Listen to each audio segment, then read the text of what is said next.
সামনেই তো জামাই ষষ্ঠী, তো চলুন আপনাদের সঙ্গে শেয়ার করব একটা নতুন রেসিপি, জামাই ষষ্ঠী স্পেশাল আচারি আলুর দম। তো চলুন প্রথমে মশলাটা করে নিই। এখানে নিয়েছি কয়েকটা শুকনো লঙ্কা, 8-10টা গোলমরিচ, 2 চামচ ধনে, 1 চামচ মৌরি, 1 চামচ জিরে, হাফ চামচ মেথি শুকনো খোলায় ভেজে নামিয়ে রেখে দিয়ে তারপরে কড়াইয়ের মধ্যে তেল দিয়ে সেদ্ধ আলুগুলো একটু লাল করে ভেজে নেব। আলুটা নামিয়ে রেখে তেলের মধ্যে 2-3টে শুকনো লঙ্কা আর একটু 5 ফোড়ন দেবো। যেহেতু এটা আচারের আলুর দম সেই জন্য গরম মশলা দেবো। তারপরে দিয়ে দিলাম একটা টমেটো বাটা, 2 চামচ আদা বাটা দিয়ে একটু ভালো করে ভেজে নিয়ে এর মধ্যে দিয়ে দেবো পরিমাণ মতো নুন আর হলুদ।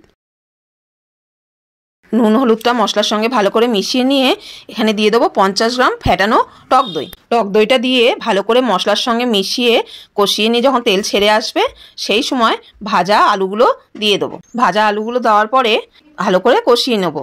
এখানে আমি ছোট আলু সেদ্ধ করে নিয়েছি, আপনারা চাইলে কাঁচা আলু ভেজেও রান্না করতে পারেন। এর মধ্যে দিয়ে দেবো সেই ভাজা মশলাটা একটু দানা দানা করে কোটা, আর যেহেতু এটা টক টক বেশি আছে ব্যালেন্স করার জন্য দিয়েছি 1 চামচ চিনি।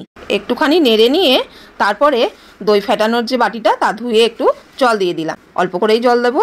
ব্যাস, এবার এটাকে আমি 5 মিনিট মতন ঢাকা দিয়ে ফুটতে দেবো। ব্যাস রেডি হয়ে গেল আমাদের জামাই ষষ্ঠী স্পেশাল আচারি আলুর দম। তো ব্রেকফাস্টে বা ডিনারে লুচির সাথে বানিয়ে ফেলুন, জাস্ট জমে যাবে। ভিডিওটি ভালো লাগলে আমাদের চ্যানেলটিকে লাইক ও সাবস্ক্রাইব করে দেবেন।